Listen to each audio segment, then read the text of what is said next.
Hi folks, and welcome back for another video.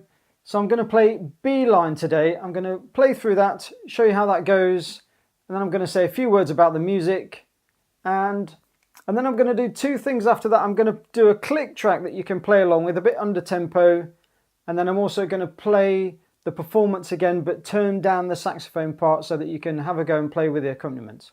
Here we go, see what you think to this piece.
Okay, so you've heard the piece.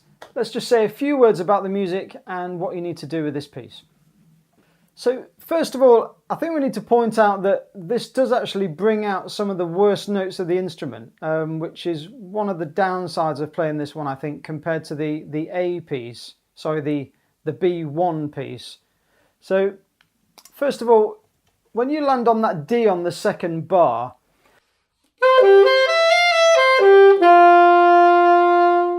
you'll probably notice that you're sharp compared with the piano. Now, there is a sort of a more advanced fix for this in putting that B key down to bring the pitch down a bit. But you'll probably notice that D is one of the worst notes on the instrument.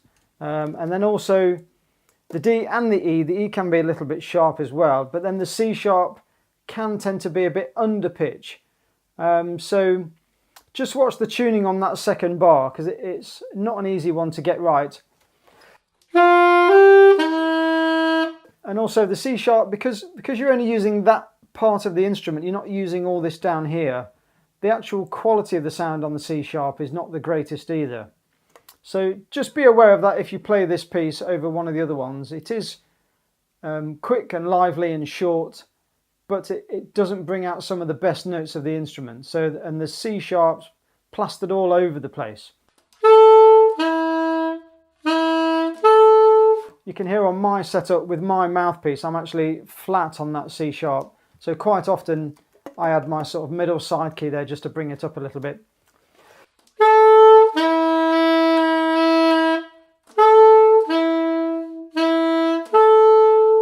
And then when you get further down, there's an optional lower or upper octave.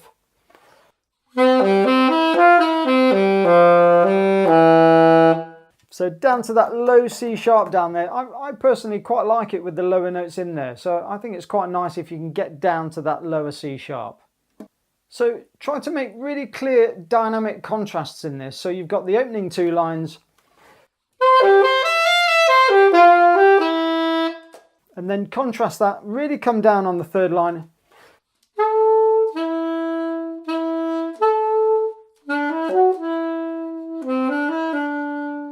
So really come down there and then back in with. And that actually does help you to get out those lower notes a bit, really give it plenty of sound. And then and then even louder for that last line.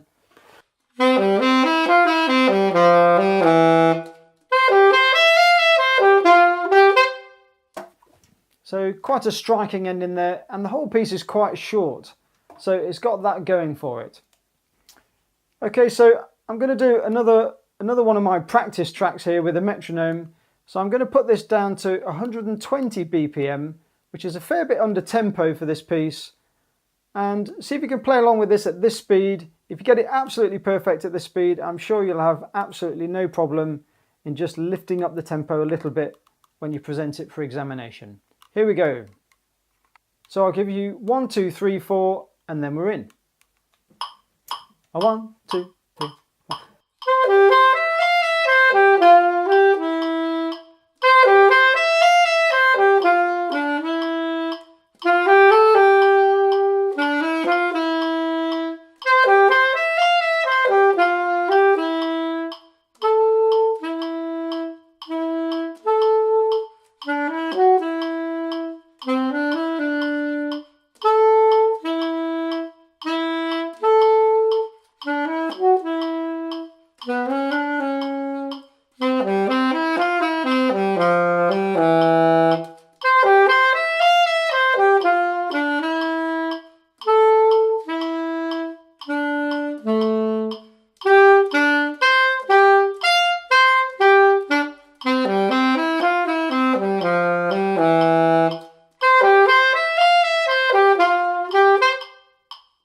Okay, so I'm going to replay the full performance again, and I'm going to turn down the saxophone part so that you can hear the piano more clearly. Have a go with the piano yourself. Here you go. 1, 2, 3, 4.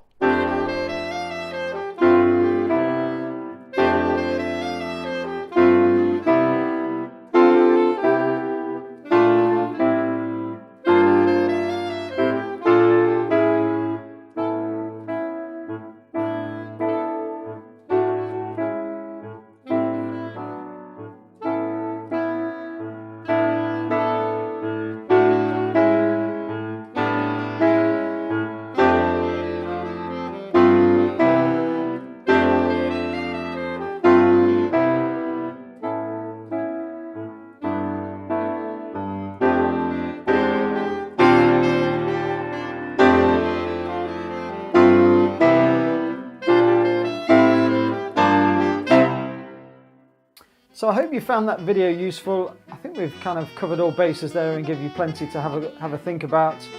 So if you're presenting that for examination, the best of luck this term. If you're not already subscribed to the channel, then please do of course subscribe to the channel, and also leave some comments in that section below in the comments. It's always nice to read a few comments. See you later, bye!